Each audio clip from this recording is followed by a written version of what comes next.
नमस्कार मित्रांनो, मी डॉक्टर तुषार Mahapankar, ENT surgeon. आजचा आपला विषय मगरीचे अश्रू. आश्चर्य वाटलं ना? परंतु मी तुम्हाला सांगतो, हे मगरीचे अश्रू हा जो शब्द आहे का तो कशावरून पडला आहे आणि त्याचा आणि कानाशी काय संबंध आहे ते आपण आज बघणार आहोत.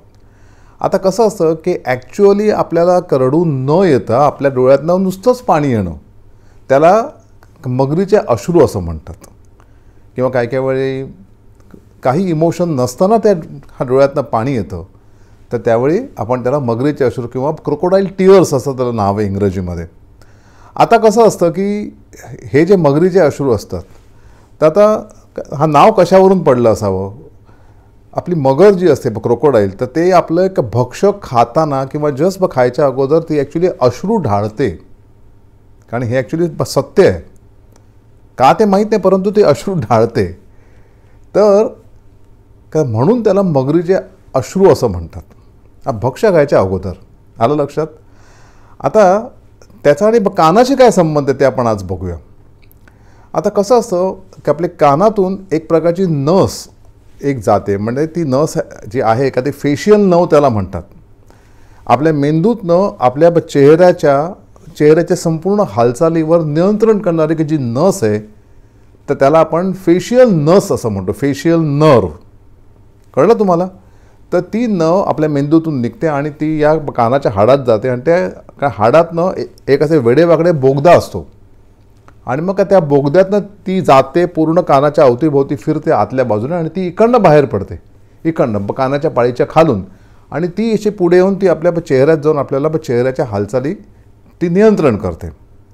आता काय असतं की कधी का त्या नसला काही इंजुरी होते किंवा त्याला पॅरालायसिस व्हायची शक्यता असते आपल्या नसला, तर ह्याला आपण चेहऱ्याचा पॅरालायसिस म्हणतो. आलं लक्षात? आता ती जी नस आहे ही फेशियल नर्व कमी आता जे सांगितलं, तर त्या नसमध्ये फक्त चेहऱ्याच्या मसलच्या हालचालीचं नसतं काम, हे नियंत्रण. त्यातनं आपल्या टेस्टची संवेदना जी असते ना, आपल्या जिभेच्या टेस्टची का जी संवेदना असते चवीची, ती पण त्यातनं वर मेंदूकडे जाते आणि आपल्या मेंदूतून आपल्या लाळेच्या ग्रंथीला का पुरवणाऱ्या नसा पण त्याच नसेतून जातात. अशी नस कॉम्प्लिकेटेड नस आहे. म्हणजेच काय की ही जी फेशियल नर्व आहे त्याच्या आतमध्ये 3 प्रकारचे तंतू असतात.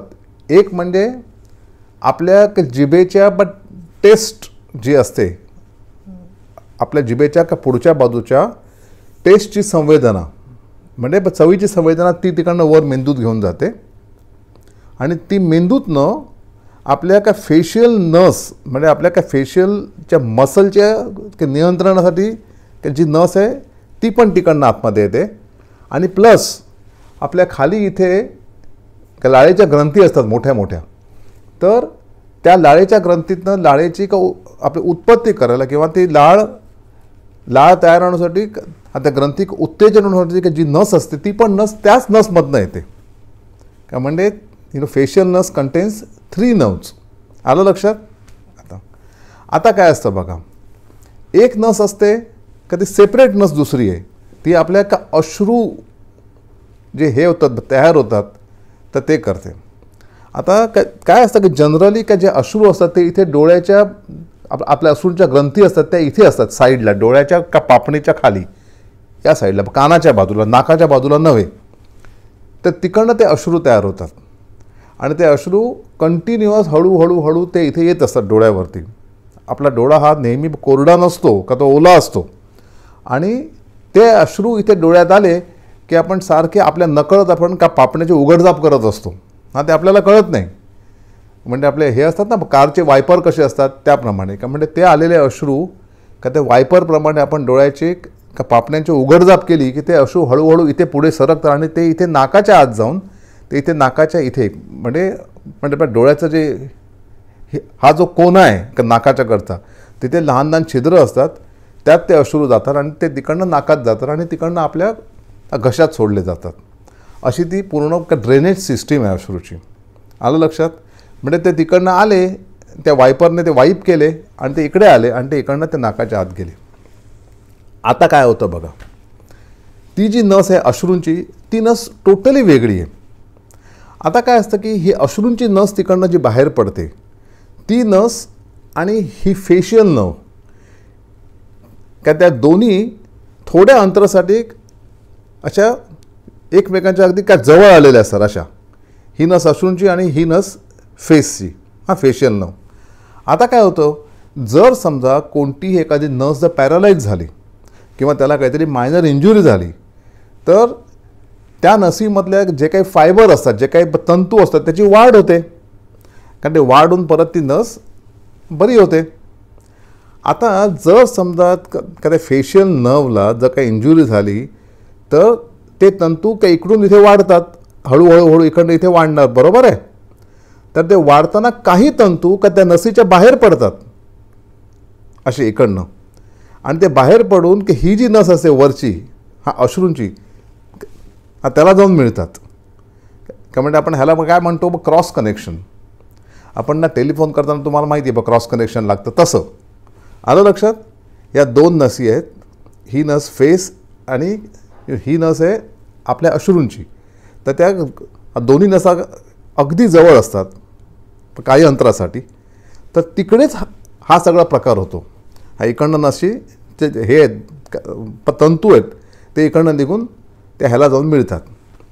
आता याचा परिणाम काय होतो बघा, की जेव्हा काय असतं की नॉर्मली आपल्याला लाळ केव्हा येते, आपल्या तोंडात जेव्हा अन्न जातं, आपल्याला जेव्हा चव लागते, आपल्याला जेव्हा अन्नाचा वास येतो, आपल्याला जेव्हा अन्नाची नुसती कल्पना जरी होते, तर त्यावेळेस त्या सगळ्या संवेदनेमुळे ते सगळे की मेंदूतलं एक प्रकारचं केंद्र आहे, तर ते केंद्र उत्तेजित होतं.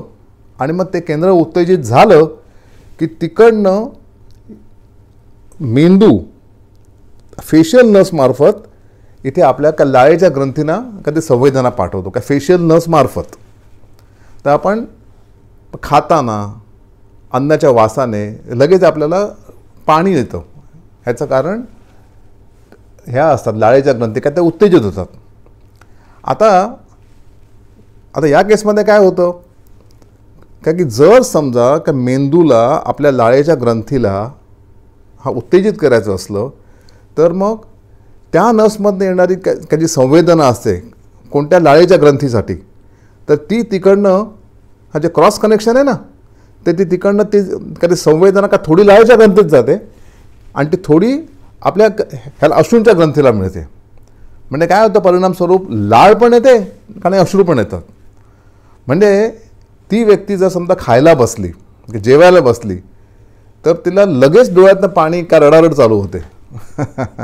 म्हणजे का ॲक्च्युअल रडत नाही, पण ते डोळ्यातनं खूप पाणी येतं. त्याच्यानंतर जर समजा काही अन्नाचा वास आला, काही अन्नाचा वास आला म्हणा, काही जरा झालं किंवा तोंडात घास जरी गेला, अन्नाची वेळ जरी झाली तरीसुद्धा त्याच्यात डोळ्यात पाणी यायला लागतं सारखं. आणि ते अक्षरशः जेवताना का डोळे पुसत जेवतात. तर त्याला आपण क्रोकोडाईल टीअर्स असं म्हणतो. ह्याचं कारण ती व्यक्ती ॲक्च्युली रडत नसते, परंतु ते तिकडनं पाणी येतं. हे ॲक्च्युली एक रेअर कंडिशन आहे, पण ती असते. कोणाकोणाला हे होतं असं, आलं लक्षात. त्याच्यामुळे हे अतिशय गरजेचं आहे का ते सगळं का ज्या लोकांना का फेशियल नर्व इंजुरी होते त्या लोकांना हा प्रकार होतो की नाही ते बघणं. आता याला इलाज काय करतात, इलाज म्हणजे एकच असतो. त्याला इलाज म्हणजे अश्रूच्या ग्रंथीतनं का जे काही पाणी येतं, हा जे काही अश्रू तयार होतात ते फक्त जरा कंट्रोल करणं. त्याच्याकरता एक प्रकारचं इंजेक्शन असतं बोटुलिनम टॉक्सिन नावाचं, तर ते आपण अश्रूच्या ग्रंथीमध्ये दिलं जातं. काही प्रकारच्या गोळ्या पण येतात, काही प्रकारचे ड्रॉप येतात. ते ड्रॉप आपण डोळ्यात घातले हा की त्या ड्रॉपने अश्रूंची निर्मितीच फक्त जरा कंट्रोलमध्ये येते, कमी होतं, दॅट्स इट. आणि दुसरा काही इलाज त्याला असा नसतो इन जनरल. परंतु काय होतं की त्या कंडिशनमध्ये जर ती व्यक्ती कुठेही गेली, हॉटेलमध्ये गेली का कोणाच्या घरी गेली, आता त्यांना म्हणजे अक्षरशः कोडं पडतं का ह्याला झालं आहे तरी काय बाबा, हा सारखा रडतो आहे कशाला, आलं लक्षात. असं आहे. तर आता ही एक विचित्र कंडिशन आहे आणि ती कानाच्या आजाराशी संलग्न आहे. म्हणून तुम्हाला मी हे सांगितलं. धन्यवाद. नमस्कार.